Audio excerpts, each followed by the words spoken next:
Major బ్రిడ్జ్కి అలానే Buckingham canal పైన ఉన్న స్టీల్ బ్రిడ్జ్కి మధ్యలో ఎస్ షేప్ మలుపు ఉంది కదా, ఈ మలుపు గురించి కొంత చర్చ జరుగుతుంది. కొంతమంది ఏమో నెగిటివ్ గా ప్రచారం చేస్తున్నారు, మరి కొంతమంది ఏమో సీడ్ యాక్సెస్ రోడ్ లో అసలు మలుపులే లేవు కదా, ఎందుకు మేజర్ బ్రిడ్జ్కి బకింగ్హామ్ కెనాల్ మీద ఉన్న స్టీల్ బ్రిడ్జ్ కి మధ్య ఇంత పెద్ద మలుపు వచ్చిందని చెప్పేసి క్వశ్చన్ రైజ్ చేస్తున్నారు. మరి అందరికీ ఈ వీడియో ద్వారా క్లారిటీ అయితే ఇస్తాను నేను.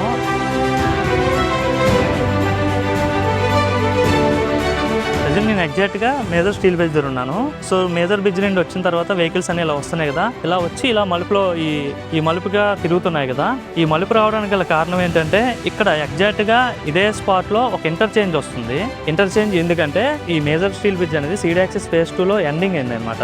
ఫేజ్ 2 ఇక్కడ వరకు ఉంటుంది, ఇక్కడ నుండి ఫేజ్ 3 స్టార్ట్ అవుతుంది అనమాట. ఏదైతే మేజర్ బ్రిడ్జ్ నుండి ఫేజ్ 3 వచ్చేసరికి ఎలివేటర్ కారిడార్ వచ్చేసరికి మణిపాల్ హాస్పిటల్ దగ్గర నేషనల్ హైవే 16 కలుస్తుంది. దానికి సంబంధించి ఇక్కడ నుండి ఎలివేటర్ కారిడార్ అలా వెళ్తుంది కాబట్టి అమరావతి నుండి వచ్చిన వాళ్ళు ఇక్కడ ఇంటర్చేంజ్ అయ్యి ప్రకాశం బ్యారేజ్ గుండా డైరెక్ట్ విజయవాడ సిటీలోకి ఎంటర్ అవుతారు. ఇంకా లేదు గుంటూరు లేదంటే వారధి గుండా బెంజ్ సర్కిల్ గుండా అటు వెళ్లే వాళ్ళు ఈ సీడ్ యాక్సెస్ ఫేజ్ 3 ద్వారా అయితే డైరెక్ట్ అలా కనెక్ట్ అవుతారు అన్నమాట.